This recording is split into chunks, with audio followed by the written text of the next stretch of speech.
welcomes all the competitors for the Pirelli GT4 America SprintX Championship, presented this weekend by the fine folks at Window World, as we are getting ready to go for the 13th round of the National SprintX Championship and the 9th round. And this is the finale weekend for the SprintX East Regional Series. And the field of cars ready and queued up in pit lane to come out for their pace installation lap before we go racing. 60 minutes of competition, and this is, as we take a look at the grid, great qualifying run by Chris Wilson in the Auto Technic Racing entry. And Patrick Byrne, I think, pleasantly surprised to be outside of that front row in the debut by Rentec here. We certainly have seen Cosmo show what the car could do, but Patrick backed that up, didn't he? That was an awesome lap by Patrick, putting that car on the front row. And what a rebound from the team that tried to compete at Watkins Glen, had a transporter accident, a scary one where their driver, narrowly avoided a massive injury there. And fortunately, he was fine, but the cars did not make it to the Glen. So great to see them here with that Mercedes. All right, and we just get word, Cal, that Race Control has officially declared this a wet race. And what that basically means is if you start, whatever tires you start on, that's your problem now. Once they declare it wet, they're not going to, what it's saying really is they're not going to stop the race in the middle to allow people to go put wets on as a whole. If you want to risk it and go out on slicks, you can. Right. And it's really an eye to the sky. There may be some people with poor track position may take a bit of a gamble. In that previous race, they ran laps about 20 seconds off a dry pace, which I would say is right around what I call the crossover point between where slicks or wets would work. I'd say it's pretty equal, but it looks like it's got a little damper even since the end of the TCA race. So definitely I would think the majority of this field are on the wet weather Pirelli rubber right now. Yeah, you'd have to believe that, wouldn't you? And just taking a look here, we've got some points battles. This is fairly interesting. When you look at the points battles, there are 4 different categories that are on the track here. They're the 2 national classes for Pro-Am and Am, the 2 Eastern Regional classes for Pro-Am and Am. And I just did a look, and I'm not sure that you tally up the margins between first and second, and all of them, it's 10 points. Yeah. I mean, it's unbelievably close. And for the East, this is their final weekend of racing, so only 2 rounds to go. So today is really pivotal for the teams that are in contention. As you said, it's awfully tight. A lot of eyes going to be on that group here, and a lot of eyes on this track, especially in these damp conditions. This place is challenging enough, but it's pretty amazingly challenging in the damp. It's a great one. It's great in the dry, and it's certainly going to be extremely challenging here in these conditions. Just over 4 miles. Break it down into 3 sectors. That first sector is all about straightaway speed typically, but today is just hanging on and maintaining the grip. Turn 1, turn 3 is going to be very tricky. Come down the run down into that big brake zone as you start sector 2 where the yellow line is indicated. And then the carousel and the king. 2 really high speed corners there in the middle of sector 2. You finish it off with the run down in the Canada corner. There's not going to be an easy corner out there in these conditions. Drivers are going to have to really tread carefully and feel the grip, try not to make any mistakes. There's a 60-minute race to survive with a mandatory pit stop between the 25 and 35-minute mark. We'll have to see what happens there. If this racetrack changes in conditions, maybe you'll see some teams going on to slicks at that halfway point. Yeah, absolutely. That was the point I was going to make. Normally we don't see tire changes. Right. There's just a driver change, never refueling. But here, it's entirely possible. And there are a couple of teams that are pretty used to doing tire changes. They run other series as well that have that, and they might just throw that wild card out there. For sure, and that's where it comes down to preparation. Say, oh, we don't do a mandatory tire change. Why should we prep for? Well, for times like this. Yes. Where you suddenly have to do a quick change middle of the race. You certainly need to be in tune and have that orchestration together with your mechanics in the group. And we're getting a report from Ryan Marine down the pit lane. He just passed it along through the headsets that, from his understanding, Chris Wilson is starting this one on slicks. There you go. So that's it. This is interesting. This is the first of the double headers. The general, the rule is if you've got 2 different rated drivers, the lower rated driver qualifies and starts in this first race. So they're going out in some tough conditions. But there's a few driver pairings out there where the drivers are rated the same. In reality, they're different experience levels, different pace levels. That pole car is one of them, where Chris Wilson is extremely good, and he'll be starting it. And an opportunity here, especially if it doesn't get a lot wetter, where he might be able to build up a little bit of a margin here. Yeah, I tell you what, though, that track looks pretty wet to me. It looks a lot wetter than what we saw at the end of the last race, so it's going to be a tough road for Chris Wilson to hang on to. But if it stops raining, He can just hang in there, not make a mistake, stay close. And that would mean when they get to their pit stop, they're not switching to the slick tires if it should dry out. So rolling the dice here. Championship's on the line. I love it. Yep, this is it. 4 rounds to go for the national cars this weekend. The 2 rounds here are the finales for the East regional cars, and the lights are out on the safety car. So we are getting ready to go racing here on this cloudy, rainy, and now starting to get a little bit darkish day here at Road America. Patrick Byrne on the outside in that Torxen Rentec Mercedes. Right behind him, of course, is another Mercedes in the hands of Matt Fosnot. Those cars just seem to be very, very good. It's going to be interesting to see how this one plays out. 60 minutes of racing about to commence here in Pirelli GT4 America's SprintX qualifying, presented by Window World. Green flag is out. We are racing. Wilson rolls into it immediately. And keep an eye on that Mustang, the inside of that second row of Drew Stavely. Look at Fosnot making some moves early in that bright orange and black Mercedes. Yeah, Wilson treading carefully there. Tell you what, though, you got to be careful. If you've got a lot of the wet weather runners around you and you're on slick tires, you can literally get run over. It'll be a big speed delta here. That's a good point. And looking at the skies, it looks like there are some gaps of blue. Oops, a problem here. That's the 92 of Chris Omacht. It's a classic BMW entry. A couple other cars. Yeah, it's just a skating rink. Yeah, that's Dynan and the 44 of Palmer. Both going off here. Should be Greg Palmer starting in that car. Dynan finding the barrier there. Ooh, Brynjolfsson in way too hot. Just keeps it together. Yes. That's wow. He's normal road in a little bit more, but full course yellow is thrown, obviously, with the incident over in turn 3. A lot of damage to that Flying Lizard Porsche for Michael Dynan. Yeah, that move by Brynjolfsson. He started 7th and out of control pass, and it worked for 3rd. So he was up early. He got a good run at the start here. Chris Wilson using all of his experience there on the slick weather tires. I think Brynjolfsson's on wets. He's making some big moves there, cutting through the field. See the contact there between the Audi and the Porsche coming off of turn 3. Yep. When you get touched and suddenly sideways, if you are on slicks, you got no grip whatsoever. Both cars finding the wall. The Audi for Greg Palmer hitting the solid barrier, but doing it very lightly. Dynan getting into the tires, but a lot firmer. And he's been able to find a cutout and pulls off. But there's still, I think, a lot of debris down at the exit of turn 3 that is going to be getting some attention. Opportunity here, we see these flaggers out there and all the volunteers that come out, and certainly the corner marshals that are out in the midst of all these conditions and in harm's way, providing information, flagging, and assist to the teams. But all the volunteers, a big thank you. We know on a weekend like this, nobody's here if you guys aren't willing to come out and do it. So thanks to all our volunteers and especially the corner workers. It's the mandatory walkover and make sure the driver's okay. All right, let's check in with Ryan Marine down at pit lane. Well, I did an unofficial poll of the various teams up and down the pit lane. What tires are you starting on? That was the question. And it was about 50-50 from what I could tell. We talked about Wilson. As we know, it's just gone red flag now. Chris Wilson starting on the slicks. I'm not sure about Patrick Byrne there in second. Drew Stavely, I believe, is on dries. Matt Fosnot, I believe, is on dries. I know Panos decided to start on wets, and they told me they think the rain is going to come once we get to the second half of this race, so that's kind of what they're banking on. But, again, every team I walked past, I asked, hey, what are you guys starting on? And it was 50-50 right down the middle, so no one knows what the right strategy is going to be. Yeah, and a couple of the teams, I don't think they recognized the red in time to make pit in, including our overall leader, Wilson. As the red flag rules are, no passing, and then you head straight into pit lane. And everybody else doing it, but a couple of the cars, including Wilson, not making it.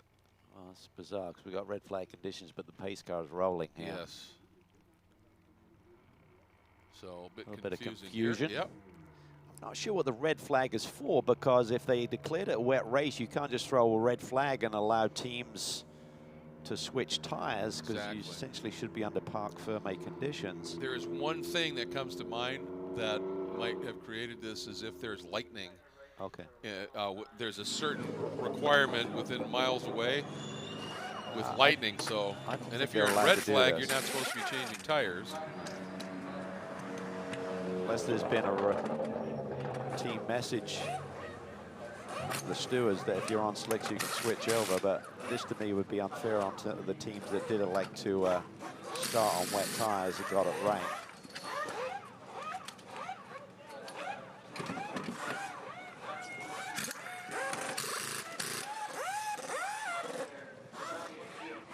David Donahue is returning to racing action this weekend. Son of Mark Donahue, the legend. And yes. David's been a legend in his own right with some spectacular victories over the years, including a Daytona 24-hour win. Okay, well, there's a little bit of confusion in terms of the red flag and what's being allowed to happen. We've got the pace car rolling with the leader following. We've got some cars on pit lane. And we just had a check-in with race control, and they said that the red flag is they are requiring everybody to pit and put on reins. So as you said, everybody that, when they declared it a wet race, put the reins on to start with, this nulls out any advantage they may have had, yes? Yes, which I'm not sure why you do that. I mean, because, I mean, I understand it from a safety perspective, but my understanding of the rules is when you declare a wet race, if a team needs to put on slicks and it's the wrong choice, they have to bring their car in, suffer the time penalty of doing that. Exactly. Yep. So there is the number 24. And this gives us an opportunity, I think, to tell a great story that has unfolded throughout the season with Carl Whitmer, one of the drivers of that number 24 car. Started the season running with Marco Rat. Well, let's check in with Ryan. Just a quick update on how the officials are handling this situation. I just saw a pit official come down and tell the Rintec crew to stay in your pit box. So it appears that teams that are in pit lane are being told to stay there, and we'll see how that shakes out and what the implications of that might be. Well, the other problem we're going to have is that Chris Wilson will have a lap on all of the cars that stayed in pit lane. Yes, so, and they have to complete, yeah, but in theory, they have to complete this lap, and if they started on slicks, then they're going to have to come into the pit lane and put the tires on. So I'm assuming they'll just stop everybody in pit lane. Again, this is a big assumption, but they'll stop everybody in pit lane and then get the run order corrected before we go back. What I'm saying is they'll have another lap on the board. No, understood. Okay. Yep, no, understood. They'll just have to basically discount that lap, I'm guessing here. So, yeah, interesting thing unfolding right now, that's for sure.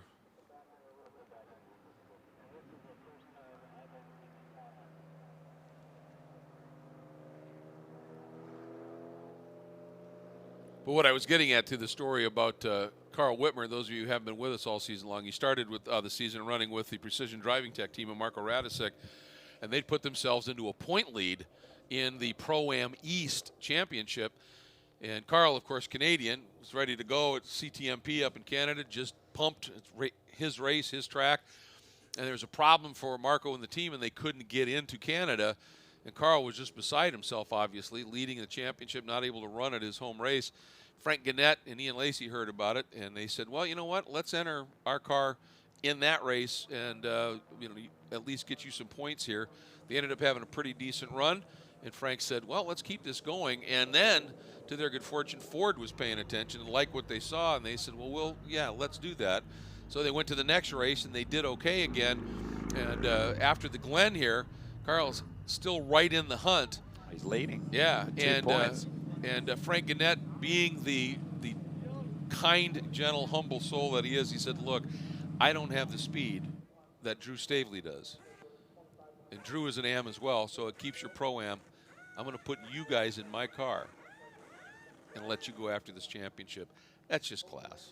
It really is. It's wonderful to see that in our paddock. And for a young man like Whitmer, I mean, these opportunities to clinch a championship don't come along very often, so it would have been very sad to see that go away from him. And but there's still a lot on the line here. It's a difficult weekend for our championship leaders to be dealing with these conditions, making the right decisions. keeping it clean. Yep. And then these conditions, as you said, thrown into it. All right. Yeah. That's the cleanest way of doing it. I like that. That simplifies things. Decision. Let's just do it. Yep. Get everybody back out there. It's like the race basically never started, but let's get everyone on the safe tire. Yeah, and look at that big smile out of the side of that car for Drew Stavely.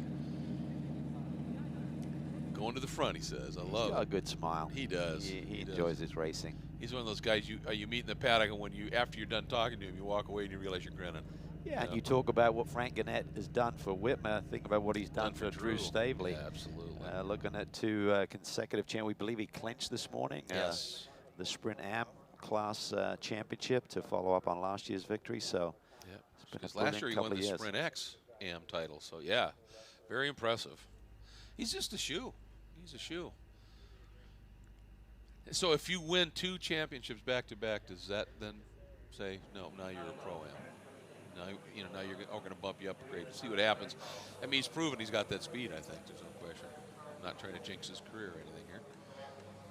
But, this is going to be interesting. I don't know how much testing time Donahue's had. As you said, he hasn't done a lot of racing as of late. How much time does he have in a McLaren and in the wet?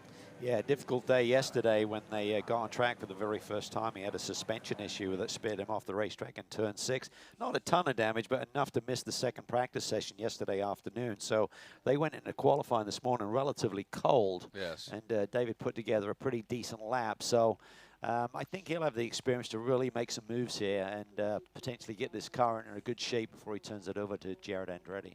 All right, our Acura safety vehicle is starting to stage up. Let's check in with Ryan.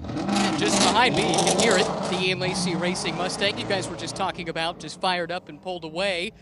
This time with Drew Stavely behind the wheel, Carl Whitmer, the co-driver, and the guys were just talking about how this team, Ian Lacey Racing, really threw you a lifeline when your championship hopes might have looked compromised at the time. And here you are, final weekend of the East Championship, and you've got a real chance at this thing. Yeah, it's close in points, right? So Ford and Ian Lacey got involved and said, you know, we're going to put Drew in the car. So it's a big plus for us. It's a big plus for the team, and it's positive, right? These guys work all day, all night, and we can maybe give them a reward. So we'll see what happens. It's raining.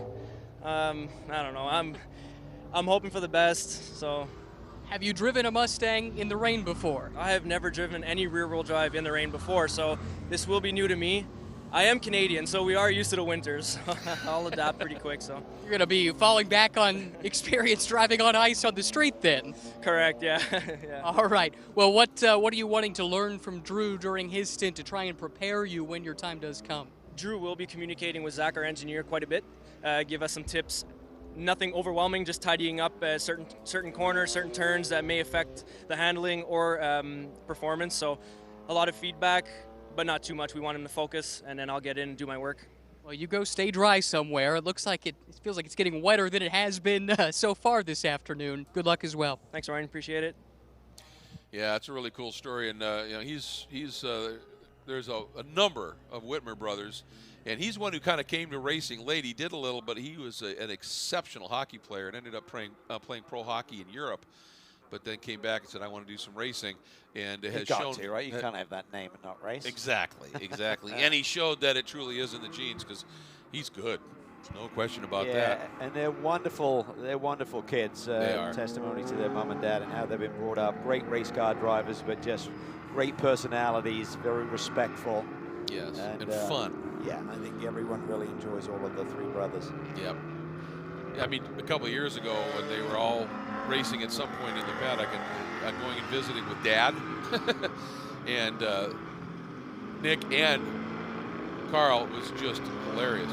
You just enjoyed it so very much. It was great fun. And I do want to point out that when that issue happened with Marco and it was just a documentation thing that wouldn't allow him to get in, Marco absolutely was 100%. He said, no, he said, you found a home, and when Ford got involved, he said, you need to go ahead and do that. I thought I saw something fly across the track, and yeah, the entire nose bodywork off of Matt Travis's NOLA Sport Best Energy Group engine, right? Yeah. There, well, yeah.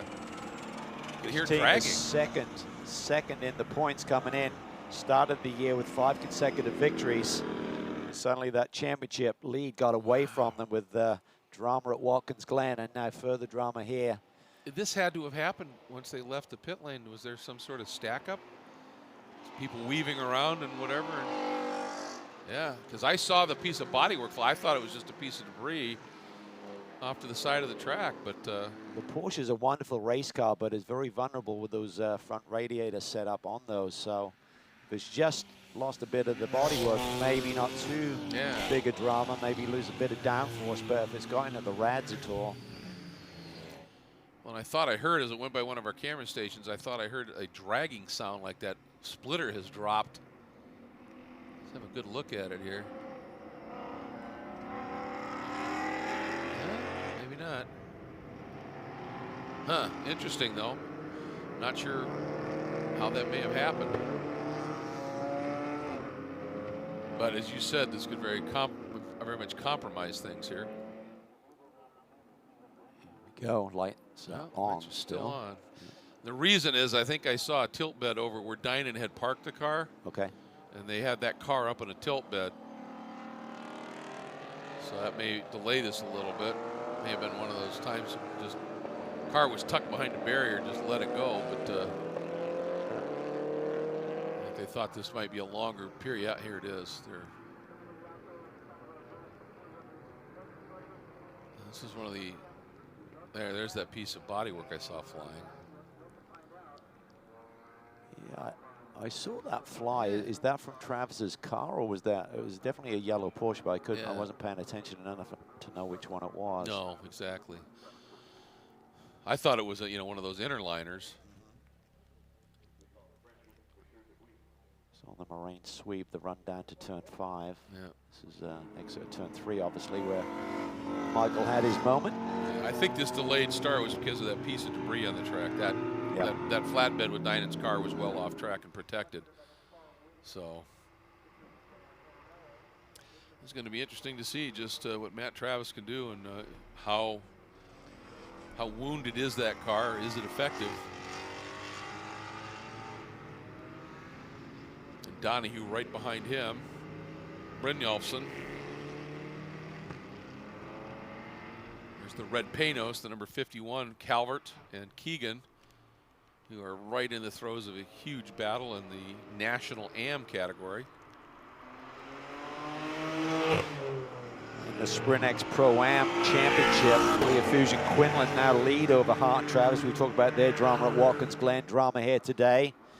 Quinlan's been very quick here this weekend. He qualified 8th. So if Travis has any drama here and can't get that car up to speed, he certainly has the potential to pounce. There you see him, third car in frame right now, the orange and blue Steve Cameron Racing BMW M4. They've won 5 of the last 7 races. They've been on a tear of late.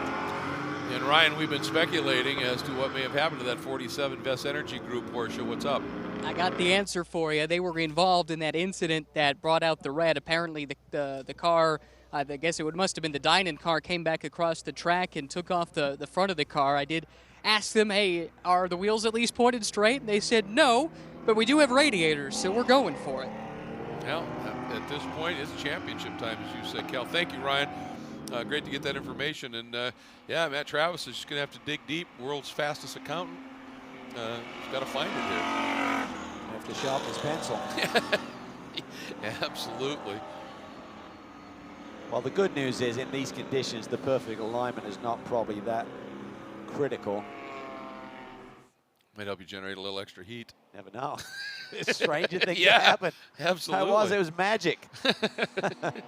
We've seen that happen before where somebody tinks a wall and they say, yeah, after I hit the wall, the car was phenomenal. Put it on the setup pad tonight, straighten all up, and it's not as good tomorrow.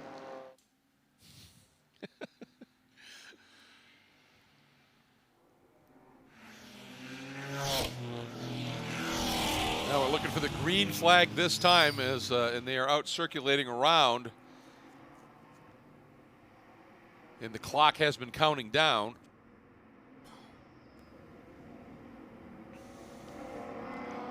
There's still going to be plenty of time left in the race. And you wonder as well if, with this long caution, are they going to delay the pit window from opening? I don't I think so. I think that only happens when that's really close to that window. So Yeah, I just means that's it's what I going to thought, too. happen a lot sooner once we get back to racing here. So 35 minutes to go is when that pit window will open. And then the big question is the racetrack going to dry at all? Yeah, Does anyone want to go back to exactly. slicks?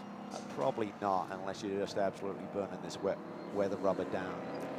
I just looked at a weather app, and it looks like for the next couple hours we can see this kind of rain. So it's going to be interesting to see. But everybody now on rain tires, and we head up the hill to give this one start number 2. Chris Wilson bringing them up single file. Green flag flies. We are racing. Oh, look at the run by David Donahue. Right up alongside and past Travis already. Trying to get the car down to the inside. Does so. Fastnut, another great start there in the Murillo Racing, the bright orange Mercedes there in the 4th position. There's Quinlan in the hunt for the championship. Trying to work the outside of Travis. And in these conditions now, you're starting to get significant spray off the cars. Wilson with that clean visibility out front, that's just massive. It is big, and he's got so much experience. He's had a fast race car all weekend long. Going to feel pretty good as well. Oh, contact with Donahue. Donahue and Brynjolfsson, yep. Right in the middle of the field. Cars starting every which way. Both of those cars. You see the damage, broken left front corner for Brynjolfsson. Donahue damage as well. That's another championship contender. Oh, boy. Brynjolfsson and Hinman came into this championship round only 2 points behind Whitmer. Yep. And that looks, that broken left front corner, that looks terminal for this race anyway. Wow. Go back and take a look at what happened there. And of course, you hate to see it happen, but you know, for that number 24 pairing.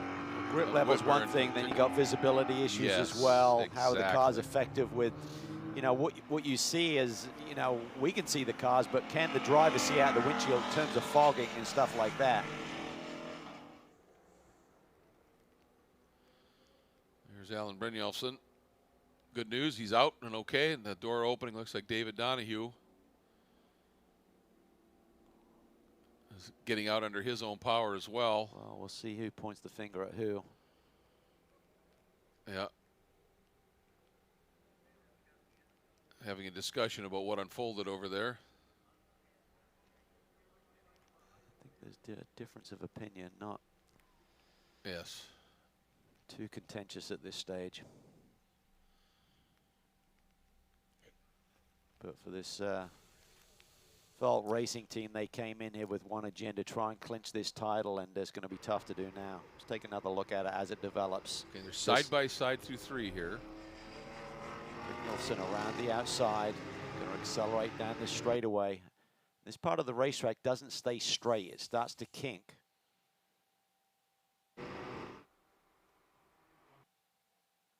There's the contact. Yeah. I just think they lock horns. They just don't give each other enough racing room. They just lock horns. Sometimes if you start to turn the wheel a little bit, Greg, the front tire can grab the bodywork of the other car, and in these conditions, there's just not enough grip to have a little bump and go. I think that's a really good way to put it. They locked horns and they just got hooked up, and then the track bends right, as you said, and they were both pointed left, and that was that.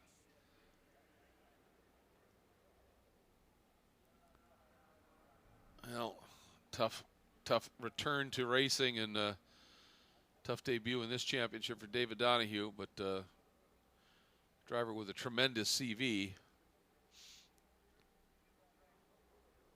Jared Andretti had a great run in the sprint round a little bit earlier this afternoon, so we expected him to do some great things here once he took over the reins of that Andretti Autosport McLaren. Got a lot of supporters here from Window World, MI Windows and Doors, so they'll be disappointed to see the car out early. And as always, great support from Endurance Warranty as well. Yeah, tough one. And for Alan Brynjolfsson, this is second year in a row that he's had contact during one of the races, and that'll frustrate you, obviously. as well. Well, they're going to be a team that wish it had just kept going, because he did have a good start. He made a very bold move there down into turn 5 and was up into second position. Yep.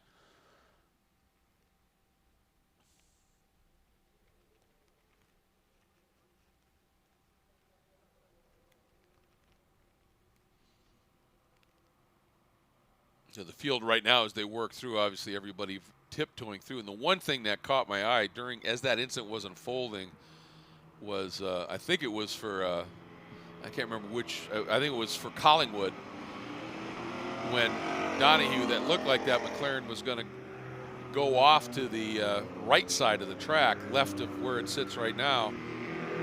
And it was heading that way, and then something caught, and it just shot back and ended up where it is. And had it continued, I think Collingwood would have caught it dead center. It was just fortune, because nobody else really got caught up in it.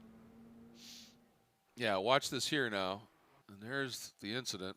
Yeah, definitely like the cars were veering to the left. Yeah. And I'm not laying any blame on David there, but... And watch this. And right as that car comes back right there. Quinlan right close to it as well. Yeah, Just that was weeds his Travis. way through. Yep, Travis and Quinlan. Oof. That's really tight. That was a great piece of driving by Quinlan. I'm not sure when we start to see them going left whether they were already together. Yeah. And, you know, yeah, they'd grabbed each other.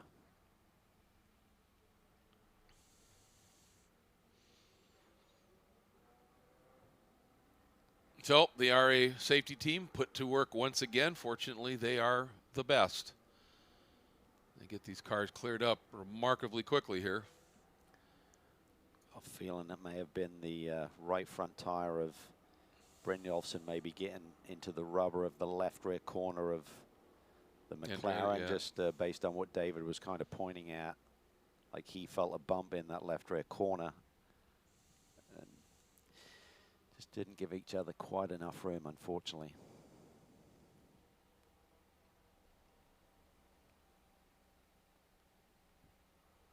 Clock continuing to tick as we continue to run under safety car at this stage. And looking at some of these championship scenarios. I mean, Wilson, obviously there's an awful lot yet to unfold here. In the Eastern category, that was Sean Gibbons, 2 points clear of Fosnot. Fosnot right now runs second overall. So, and for Fosnot running in second overall, that's awfully important for them, not just in terms of this race, Ryan, but this championship. Yeah, definitely. So Matt right now running second overall, chasing a championship. You like the position that you find yourself in at the moment? Yeah, I think everybody's kind of in the same boat right now. You know, a lot of stuff's changing, and you just got to adapt. And right now, we're only thinking championship. We're only thinking our class, and you know, that's our main goal right now, is to focus on the other cars in class and work off of them. That's what we're adapting to in the weather conditions, and also SRO. So we're ready for anything though. Speaking with Kenny Murillo from Murillo Racing. All right, you take us through the decision that you guys made about which tire to start on before we had the whole restart situation. Yeah, you know, we really rely on the driver because he sees more than us. We only see the front straight and a radar, you know, which you can't really trust. So we really rely on Matt to give us some good feedback, which he has, which we really appreciate. We have some experience running here, and this is not new to us. This seems to happen all the time. So we're ready for any kind of situation. It's showing right now. We're in a good spot and really excited to get this race going again. All right, we are as well. We'll let you get back to work. Thanks. I love, I have to admit, I loved his line about the radar, which really sometimes doesn't tell you much. It's just sort of come to a situation these days, and we've talked about it before, that the weather really pretty much depends on what app you're looking at. That's right. If you don't like the weather, choose another app, right? Exactly. So, you know, a car that is suddenly finding themselves placed quite interestingly in terms of this Eastern Pro-Am Championship is that second of the greenish-yellow cars there of Collingwood and TC. They sit 7th overall, second in the Eastern Am class right now, and they aren't that far. No, I mean, you know, they're 13 points behind Gibbons, and they are you know, pretty clear right now. So this is an opportunity here for sure. It is, and Epic Motorsports are right there as well. They're only 5 points back, so you have 8 drivers within 13 points of the championship lead. Yep. So a lot to play for here with just 2 rounds to go today and tomorrow. And of course, with Epic being absent after the incident in Watkins Glen, yeah, essentially you find that BGB Motorsports Group car sitting 3rd in the points. A lot to make up, but with the conditions we're seeing here, things happen, and here we go. The mandatory pit window will be delayed just a little bit as a result of everything that has unfolded here. Looking at the Eastern Pro-Am category, we've talked about it. Whitmer leads by 2 over Brynjolfsson and Hinman. Well, they're done for this race, and they'll have an opportunity if they can get that car fixed to run tomorrow. And then McClure and Raphael are another couple of points back. They're still certainly in this. So and we're just paying particular attention to this Eastern Regional Series because it's their finale weekend here.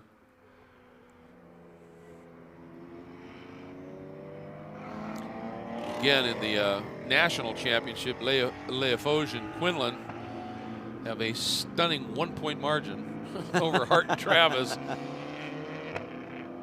Although right now, and those guys literally run 1-2 right now, 5th and 6th overall in that category. Let's get back down to Ryan.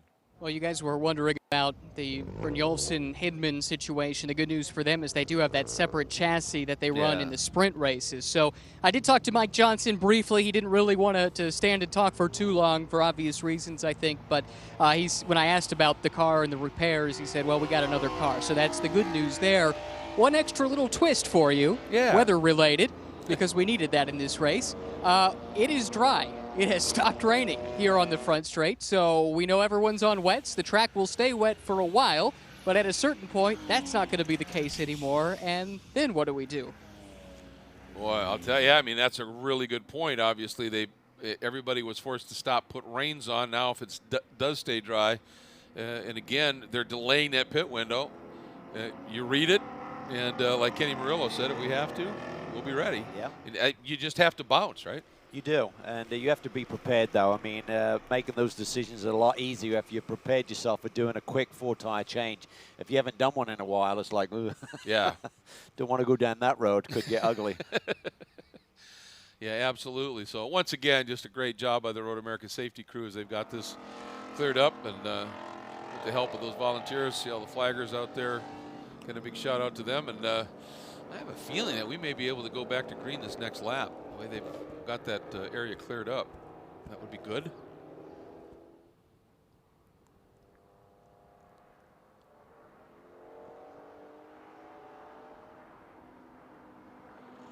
So I would imagine that once we go back to green flag racing, they'll let them do a lap, and then the pit window would open. Because in theory, it should open here in 5 minutes, or in a minute, right? Yes. Yeah. They've already said it's going to be delayed, so I would think go back to green. And during that lap, when everyone's past pit in, possibly make the statement, you can come in now.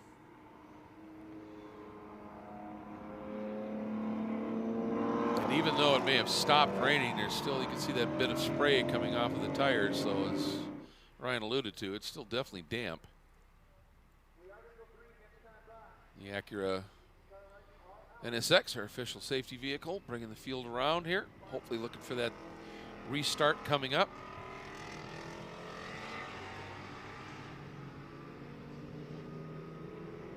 Long lap around this place under safety car conditions. Lights are out. Yeah. Yeah, it's going to take you about 4 minutes, obviously at 60 miles an hour, so eats a lot of the clock up.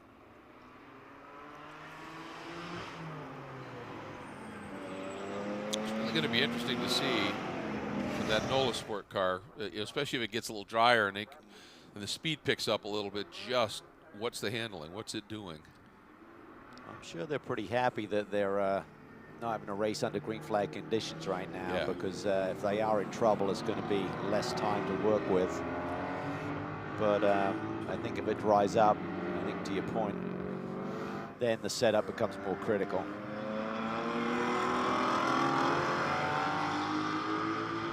Nice job again, too, just to Patrick Byrne in the Rentec Mercedes. Obviously, great qualifying run. The car was showing great speed. He backed it up with a great run, but hasn't put a foot wrong in these rather treacherous conditions.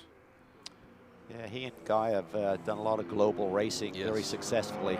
And great to see them here. Guy has the pole for tomorrow, so the team has done an excellent job.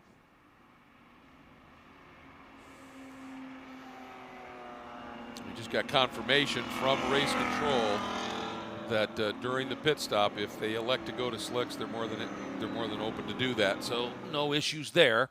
Just a matter of team choice at this stage. The question is, as you said, how long will this delay for the pit window? They haven't said when it will open, at what point.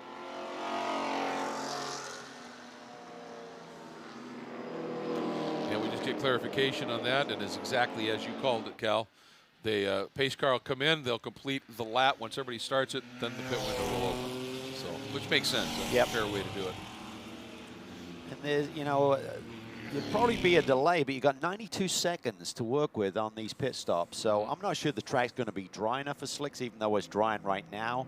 Essentially, you got to make that decision in the next 12 minutes or so, because it's only a, you know, a 10-minute window to get the job done. So by the time it opens, and then you got 10 minutes from there, is that racetrack going to warrant switching over to slick tires right then?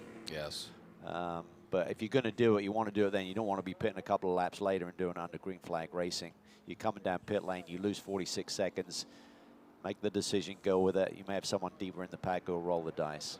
Well, it's interesting too, isn't it? Normally with the the Pro-Am teams, when the AM is starting, you get the Pro in as soon as you can. You might let the AM stay out a little bit longer just to get a better read on the track here, if you think you may need to make the change. So a lot of things to be considering here as we are going back to green for this Pirelli GT4 America SprintX, presented by Window World.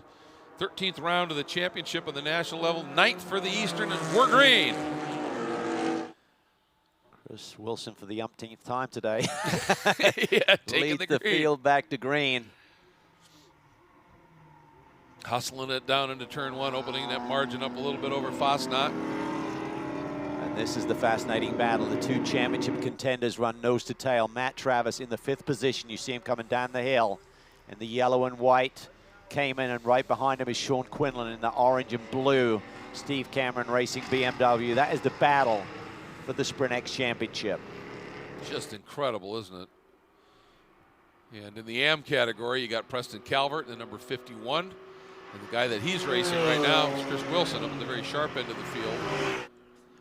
But that's a flip-flop because Matt Keegan is, I think, a little bit quicker than Preston. I think Preston would acknowledge that, and certainly Wilson's a little bit quicker than John Allen. He would acknowledge that, so it's going to be interesting. Look at that move. Oh, Stavely trying to find a way around, and Jason Bell trying to make up some ground in the number 2. Car with Alec Udell. Is great to see him back on US Soil Racing, having had a very successful campaign over in Europe, winning the GT4 European Championship.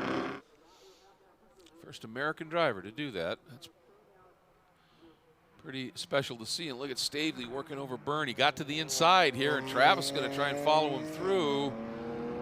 Byrne not going to let that happen, but Stavely up and through. Oh, and Bell pushing a little too hard, running wide.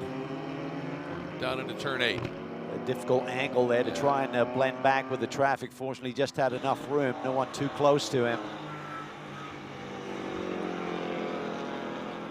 These cars do have ABS brakes to work with in these conditions, which is a big, big help. Side by side with Travis. Looks to the outside, has to give Byrne a little bit of room right at the apex. Pit window is open, as you can see on the screen. That's at the kink, too, and another piece of debris coming off of that Nola Sport Vest Energy Group entry.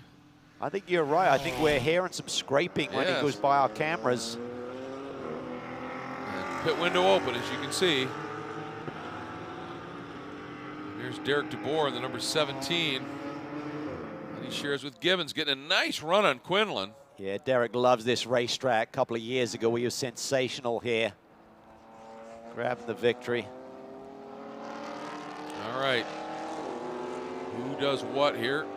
It looks like Stavely's in. Stavely is in. As is Matt Travis.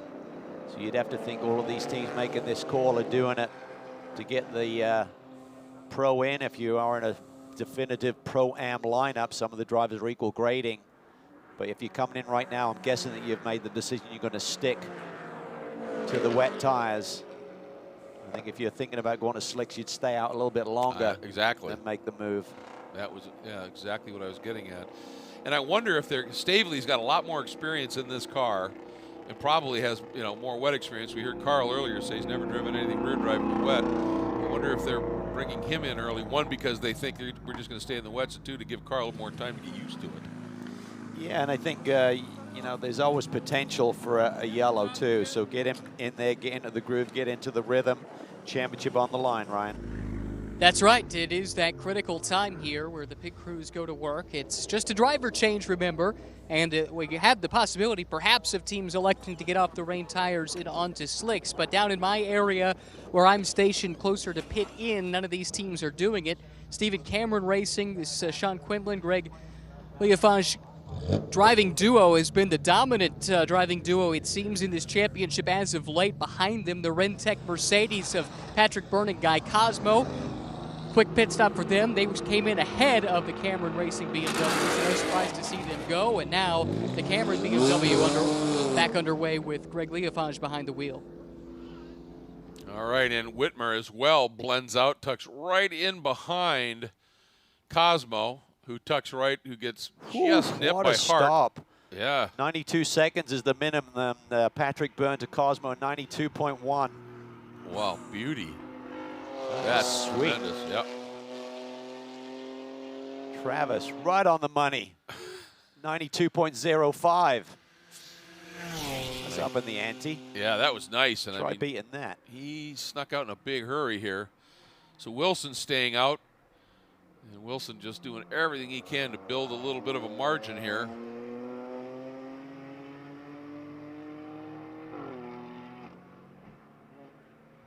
But Fosnot staying on. No, Fosnot, did they pit? No, they didn't. There he is. Boy, Wilson is just flogging that Autotechnic BMW right now. He's driven brilliantly this weekend. He sure has. As you said, he's going to stay out there. So thinking about the lap times, probably 3 to 4 laps you can squeeze into that 10-minute window. It's turned to 240.3 as Fosnot hits pit in. DeBoer stays out. And that's big. He and Gibbons in that championship we've talked about. Shimshak ready to go, as always. I love the dynamic of this team. It's a fun group. It is, isn't it? Kenny Murillo is a great driver himself. Back in the early 80s, had a great single-seater career going. Super V. Yep.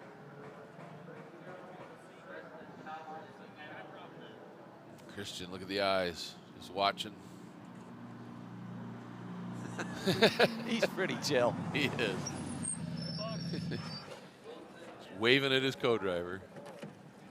Another thing, when you got a wet pit lane, you know, getting into the race car with wet racing boots, that can be a factor. A lot of the teams put like an abrasive material, like an emery paper, on the pedals themselves to give it a bit more grip. But even so, all these little things can catch you out. Slipping off the brake pedal at a critical moment with wet boots can be a factor. There's Dr. Preston Calvert crawling out. Matt Keegan calling behind the wheel of the Avezzano GT for Panos. Big day for Matt. Won the Saline Cup earlier today. Yeah, he did. Yeah, that's pretty impressive. First time in the car this weekend. First time in that series, and he ends up with a win. You don't get that unfolding in your life that often. Let's see here. What does Fosnot do? 93.3, so not bad. No, not at Second all. on the table. Here comes Hart sweeping through.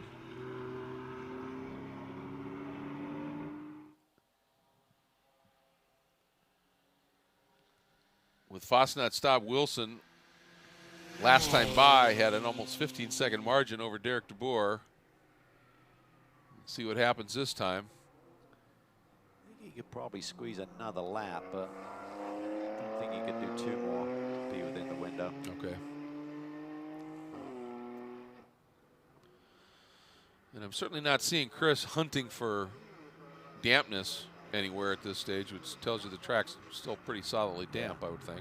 You can definitely hear that NOLA Sport entry scraping down into these brake zones, and as it dries out, there'll be more compression on the front end as you hit the brake pedal a bit harder, as the grip allows you to do that.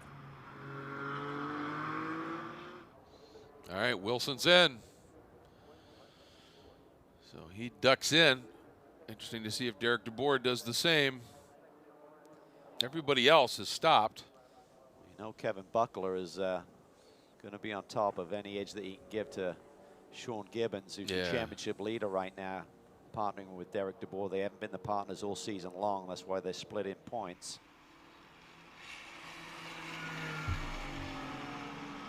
Could say that Jason Hart is in the groove, right? Yeah. Exactly. Right in his own. Oh, look at the run that Shimshak had, though. Yeah. He's through. I wonder if that Cayman is going to be wounded enough to really drop down the order by the end of this one. Yeah.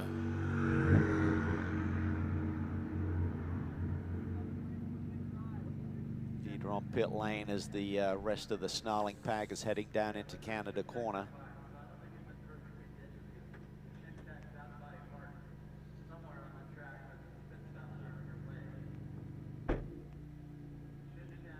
Trying to see if Panos is having some sort of an issue. Looks like it might be. This is huge. Nope, that's not. That's DeBoer is in. Yeah, for some reason our counter is showing that Calvert's still in the pits, but they had actually a mighty good stop in 82.2. Okay. All right, so here comes John Allen, and here comes Shimshak and the pack. Yeah, a lot of pressure right now on John Allen as he tries to get up to speed and feel out these conditions. You'd have to feel that Shimshak and company are going to swoop around him, certainly by the time they get down to turn 5. Yep, John hasn't been out on these conditions yet today. Just keep it clean. Just be smart, don't overdrive. Oh. Went to the throttle a little bit too soon. Back end came around. Just tough conditions. I mean, John Allen, he doesn't have the experience of a Chris Wilson, for example, and these conditions just awfully, awfully difficult. Trying to be smooth. Team's telling you that cars are coming up on you, and it's hard to maintain the composure. Yeah, it truly is. Just a light bump with the tires. Take another look at it. It's down into turn 3. You can see the pack coming. Probably distracted a little bit. Just lights it up coming off of turn 3 and turns it sideways. Yep. Decent bump. He might have got away with it though. Yeah, it doesn't look like there's a lot of damage on the front of the car.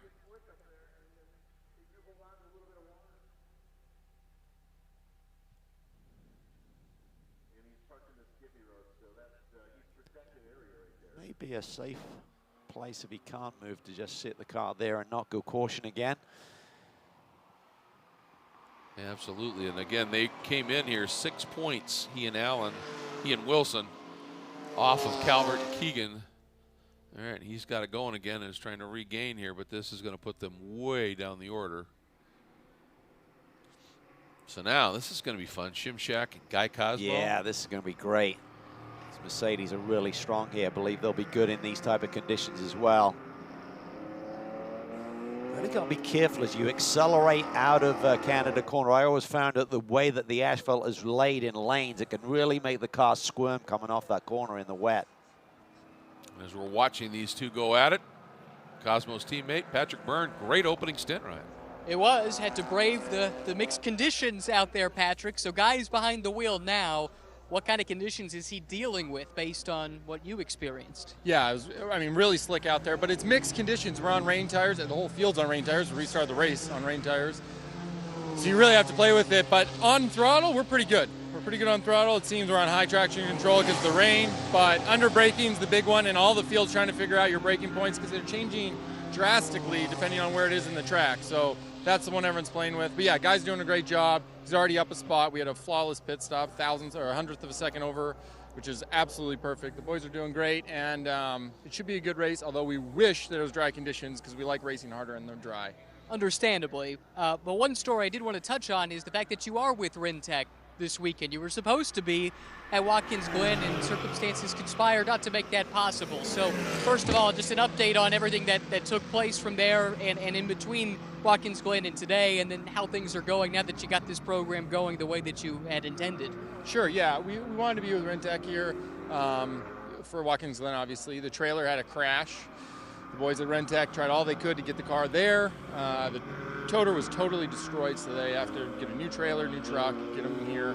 It was a big feat. We joined NOLA Sport for that weekend. NOLA Sport was great. We did quite well. The team did well. The first day, the second day was unfortunate. But yeah, we're back with our intended driving partners and the good car, and we're having fun with it. And yeah, we wanted to see what this was about and see how the Mercedes did. Partnership is bearing fruit so far with Guy in a good position. Fingers crossed the rest of the way. Yeah, thank you very much. Yeah, and Guy in a great position for tomorrow's race as well with that qualifying run. And Hartmut Fail, the team owner, just very happy to be here and everything going well. And they responded beautifully. They really have. There's a big moment for Shimshak there as we were in that interview down into turn 5. Had a big twitch as he hits the brakes. So ABS will kick in, but you've still got to feel the grip level and be careful with how powerful you are on that middle pedal here today.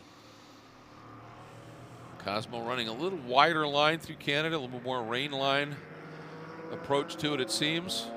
I'm just feeling it out right now, but you could never count. There's 17 minutes on the board, but are you going to get them?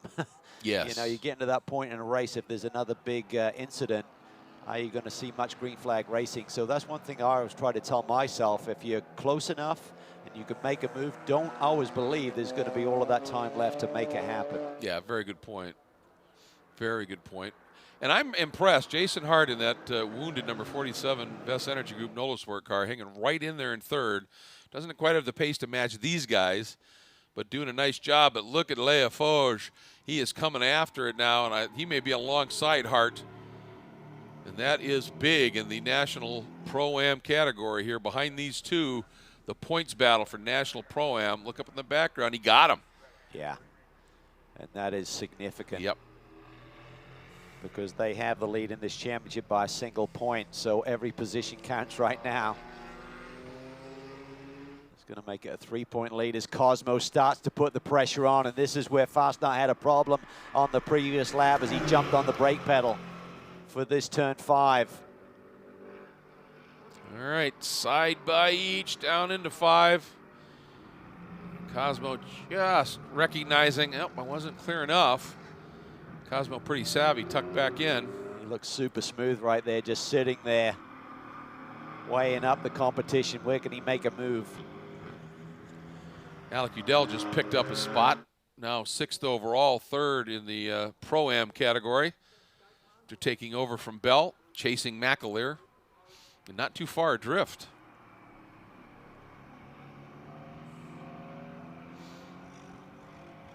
Heading up and into the carousel. That corner is just, it's a mind game to me in the wet. I've driven here once in the wet in that thing, and you have to rim shot it, and which means even less runoff area, and but it's the quick way. And it's just like, I don't like this. Well, it's just tough to feel. What you want to do in that corner is set the car, load that left rear corner and feel it. Yes. And in the wet, you can't do that. Yep. So you're kind of tippy-toe, and it's like, is this enough? And at the moment you ask for a little bit more, suddenly it'll do a flat slide on you. So you're not getting the roll and grip level through that corner. That's Udell right there in the second of those two cars, chasing McAleer. And that is for a top 5 spot.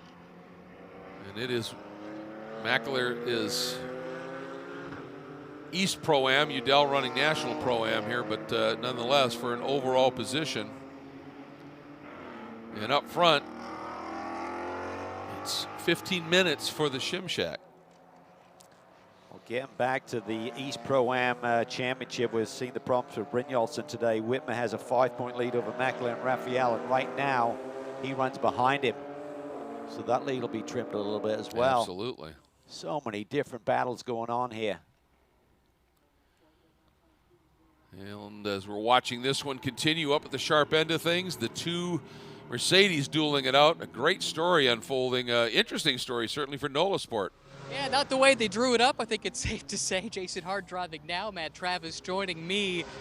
We gave an update on what I learned happened to the car, but you would know better than anyone. What happened there in that altercation at the beginning, and what is Jason dealing with the car that he has right now?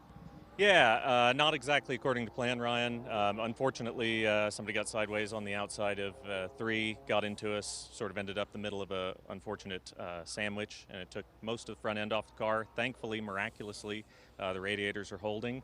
So a lot of aero flutter and all the front toe in, but the car's okay, and we're just making the best of it. Had a good time out there in the, 2 green flag laps I got, and Jason's doing his best. I mean, look, he's running P2 in class right now. That's what we're going for. It's championship focus. So if he can hang on to that, we'll all go get drunk and get kicked out of an Applebee's. It does take a little bit of luck to win championships, and in some respects you had some bad luck, but in other respects you had some good luck today. Is this what you need to do to salvage what you can out of this? Yeah, very much so, right? Normally the rain's a good thing for us. We're pretty excited to start the race. But yeah, you're exactly right. I mean, the key is finish, which we're really thankful that we're going to ideally be able to do that today, and come back tomorrow and fight for a win so we can leave here flush if everything goes according to plan. The thoughts of Ricky Bobby, a.k.a. Matt Travis. He's always delivers something for us. I love it. I love it. Never skips a beat. He is a fun interview, no question. But I'll tell you, after Cosmo made that attack on Christian, he's responded beautifully. Christian's an amazing driver. I think he's underrated because Yes. when he comes under attack and under pressure, he just steps it up the next level.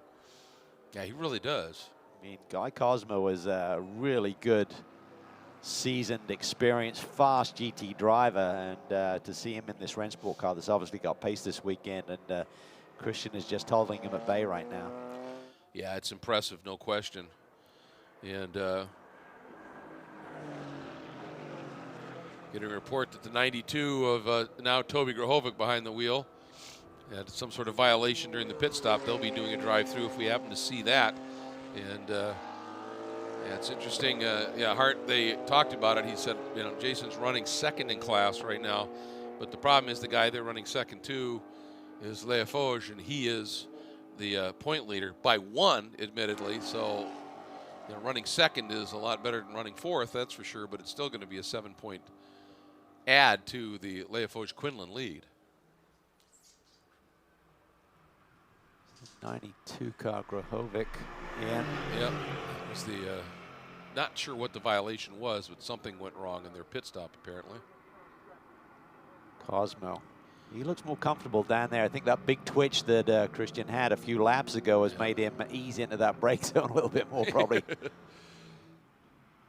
Well, and this is one of those scenarios, too, where sometimes it's really advantageous to a degree to follow. So you don't have all the spray, so it's not a blinding thing.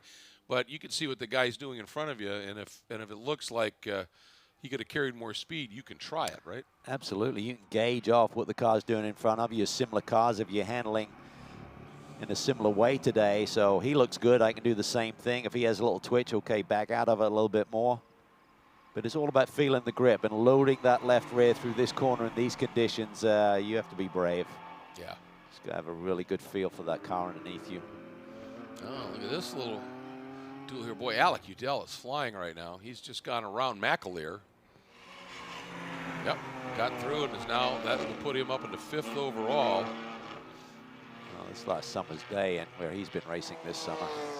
That's true. That's right. Sure, he's encountered a few wet track sessions on his European foray. Yep, what a run he got through there. Remember earlier in qualifying, he had that near big off down there. Yeah, and that hasn't let that noise. affect him at all. And he's by and through. And here comes McAleer down to the inside of Hart as well.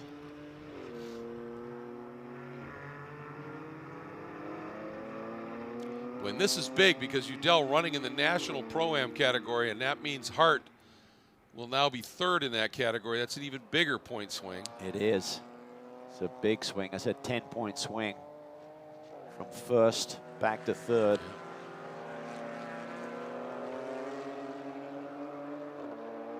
Boy, how good is it to have Udell back in this championship.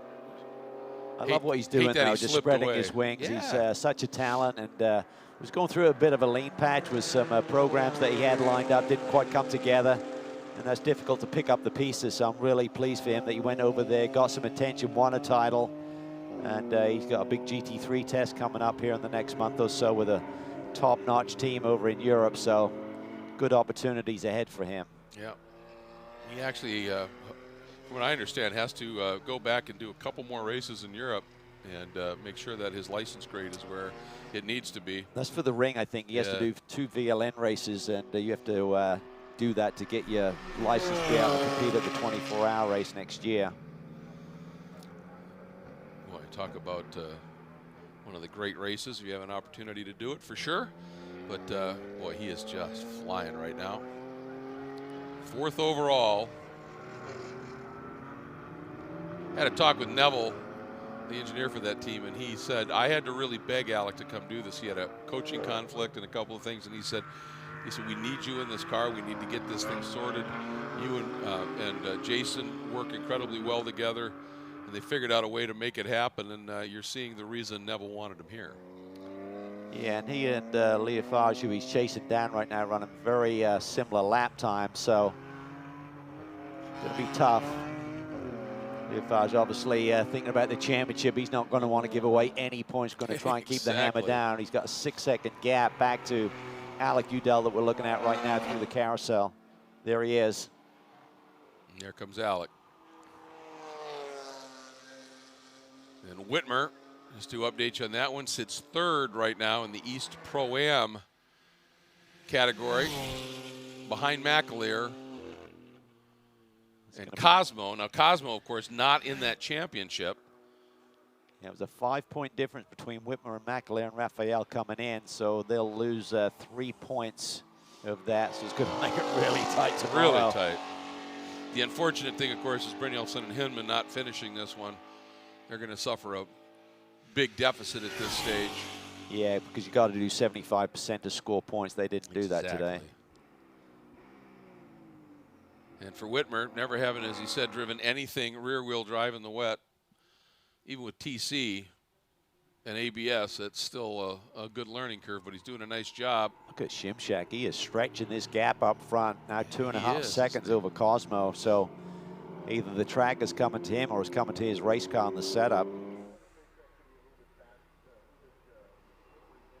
Obviously, there's some subtle adjustments that you could do other than just throwing the wet tires at it versus the Pirelli P0 slicks. You could soften the car off. How are the teams gauging the weather? It's kind of a guesstimate. Is it going to rain? Is it going to stay dry? Do we think it's going to dry out and keep more of a dry setup, or do we just throw everything at it, soften the car off, springs, roll bars, the whole 9 yards? And maybe that's what the Rentec team did. And now it's backfiring as this racetrack dries out a little bit. Still 6 minutes to go. He's still got him in his sights. Yes, indeed. But yeah, that's a good point. We've seen that before. It's like, yeah, we left a full dry setup on it. We're just putting wets on it because we think it's coming back. And interesting to see if Cosmo can figure something out here. But Shimshak, as you talked about, he's just a cool character. When you wave at your co-driver coming into the pits and everything, just having fun with it. And you know what? That ripples through the team, doesn't it? And that's part of what you were talking about, was that's an organization that, you know, we're racing because we love it. Let's have fun with it. We're serious about it. He wins a ton of races, so he's super successful. So the calmness and the vibe is good. Not like it's detracting from results. So why not? If you can, if you have that chemistry and makeup within the group. Just about 5 minutes left in this one here. Again, Leofage running 3rd overall, but leading in the National Pro-Am over Udell and Hart. Leofage and Udell basically almost identical laps there. Udell a couple of tenths quicker, but that's not enough to eat into that 6.5 second lead that Leofage has. Just keeping an eye on, trying to keep an eye on Whitmer's times here just to see what he's tracking. And not running quite as quick as Hart up front, but running a little quicker than some of the guys behind him. doing what he needs to do at this point, obviously. Well, he had a 2-point lead coming in. He's going to have a 2-point lead, but to a different competitor for tomorrow if it stays as it is right now. Exactly. All right. Should see the white flag, I would think, next time through. Shimchak just setting best lap of the race at a 2:34.0. There's Leifage.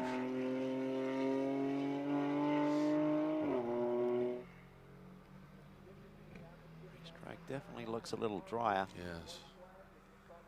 But by the same token, Yeah. as the racetrack dries, those wets may start to overheat, and it almost feels the same. You drive a wet weather tire on a dry track, it's like driving in the rain on a slick. Yes, just squirms around and has a similar feel at a certain point. and it gets really sketchy. He starts chunking some of the tread blocks off and the like. But say this guy has just been. I mean, he's just good. He's there's no question about it. But he has just been on form this year, hasn't he? He has, and it's a great team, and I think they're just building a lot of momentum. And I think he's a great mentor, working with his co-drivers. He's the perfect coach and team leader. I think he's really good with setup and everything that you'd want in a Pro-Am combination. He's humble. On top of it, you have a chat with him, and after he pulls off one of those stunning drives like he did in that first race at the Glen, and he just you say, oh, that was unbelievable. I'm not sure how that happened. He's just very humble. It's a ton of seat time, so yeah, that's true. Just going from strength to strength. And for the 51, that is the Panos entry of Keegan and Calvert that are in that battle in the National Am Championship. They're now in front in that category, with Allen having dropped back, so that is important for them, certainly. And in the Eastern Am, Gibbons right now is running third. He and DeBoer. So he came in with a 2-point lead, and with the Shimchak leading, that'd be a 10-point swing, so it'd be an 8-point deficit going into tomorrow. It's going to be tough to overhaul that. Yes. Without some drama for this team that we're looking at right there. Let's see, does the white flag fly? It should, it does. 1 lap to go. In this 13th round of the SprintX National Championship, 9th round for the Eastern Regional Division for Pirelli GT4 America, presented this weekend by Window World. And Cosmo, obviously, overall wins are nice, but I think at this stage he's just said, look, the risk to go after him is just too much. We have a class win we're looking at here. We'll just let that suffice. And then he gets to start from pole tomorrow and see what happens there. Because the weather conditions for tomorrow are not looking good. Pardon the pun, up in the air. Yeah. Could be the same picture, cut and paste it. So it's good for these teams. They'll have learned a lot, and if the weather is definitely going to be wet, then they may go to town in terms of the setups and really try and fine-tune the race car to deal with wet conditions for the day.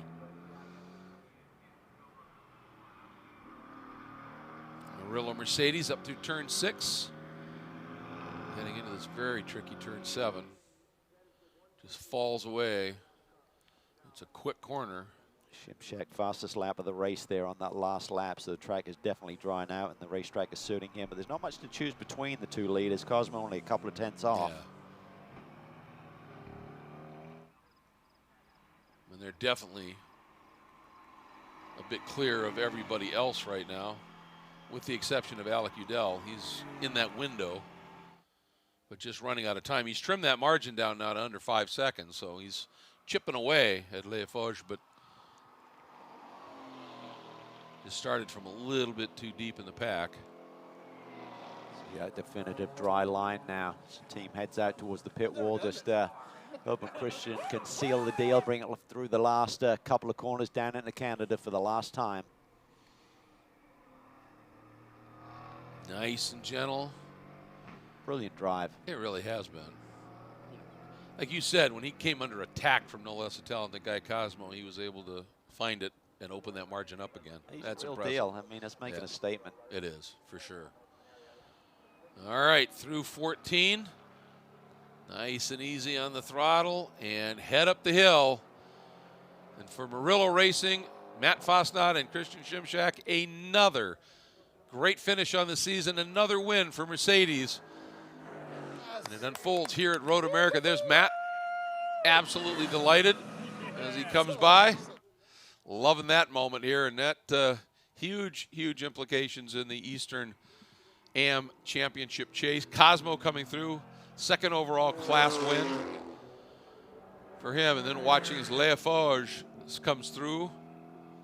Big day for them. Yeah, National Pro-Am class win. There's Udell right behind him. What did he trim that down to right at the end here? Under 3. That was a great last lap by Alec. And then watching for McAleer, comes through, second in Eastern Pro-Am. It's Matt Keegan looking for his second win of the day. Yeah, good point. Had that Celine Cup race, 1 win. They'll extend their championship lead as well at the end of the day here, he and Preston Calvert.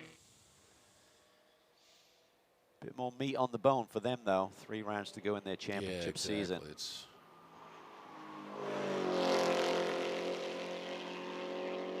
he's right up behind John TC here, and that is the BGB Motorsports Porsche. Not running the same category, so how hard does Keegan push? What does he risk trying to get through just for the overall? Does a great job as a team owner and behind the wheel as well. Yes, he does. I think it's great when you've got people who have that experience behind the wheel. When they run an operation, they get it. You know, when a driver's talking to you about what they need, they understand. Yeah, you talked about it's one of the reasons for Murillo Racing having good success. Here we go, up the hill. And the win for Matt Keegan and Preston Calvert, the National Am category here at Road America for Panos and the Avezzano GT.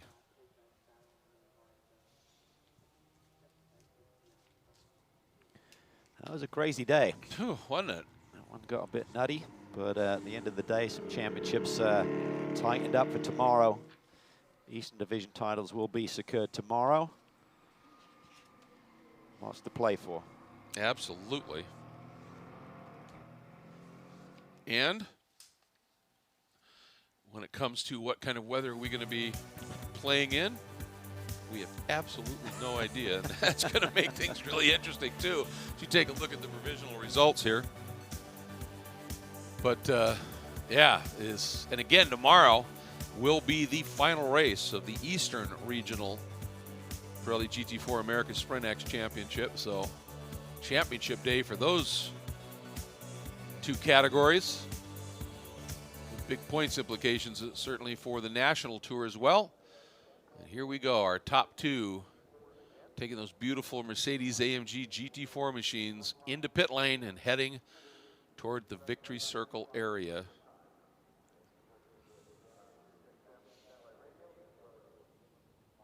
And then when victory circle concludes and the podium concludes, everybody's heading over to the real-time chicken roast.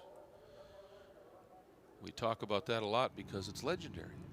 Big night ahead. Absolutely.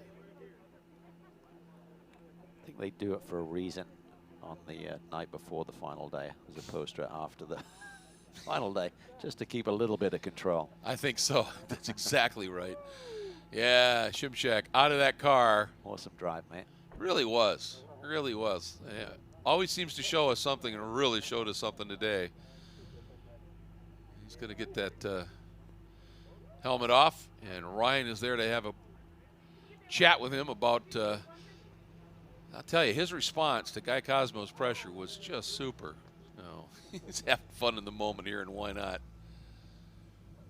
There's the rest of the field coming in. Leaforge hopping out of that blue and orange BMW from Stephen Cameron Racing. Let's get down to Ryan. One guy I think had some fun in the rain today was Christian Shimshak, overall winner, class win as well, and maybe that's what's important because you're here fighting for a championship. And Sky Cosmo comes in to congratulate you. You two had a nice duel there in the rain. Yeah, it was something. It was interesting. We were kind of faster than each other in different places, So he was beating me under braking like crazy, and I was faster in the back section. So it made up for a pretty good race. It was pretty cool. For you and Matt, you're chasing that championship. A result like this, how significant is it? Oh, it's great. I mean, we're going for the overall win. That's what we want to do, right? I mean, we're happy to win the championship as well, but like we're here to win. So that's we're happiest about that for sure. And when you did, congratulations. Thanks, man. I appreciate it. Yeah, that was one heck of a run, no question about it, and they'll do it again tomorrow. Chris Wilson, this is the very start of the race, and some of the teams on slick, some's on wet, and things got interesting in a big hurry here. Watch this, just to the right of your frame. There it is. That's what happened to Hart, or to Travis at that point, and then Dining caught up as well. He just got loose there and came across the rest of the traffic. Then on another subsequent restart, David Donahue, Alan Brynjolfsson get into it on the run down to turn 5. A lot of championship contenders just threading their way through that needle. Yeah, Sean Quinlan, that was a beautiful piece of evasive driving. That led to a third restart after everybody had pitted and put on wet tires. And then the race took off in earnest here. And after the pit stops, John Allen having this off from the lead, but it was Shimshak and Murillo winning at Road America.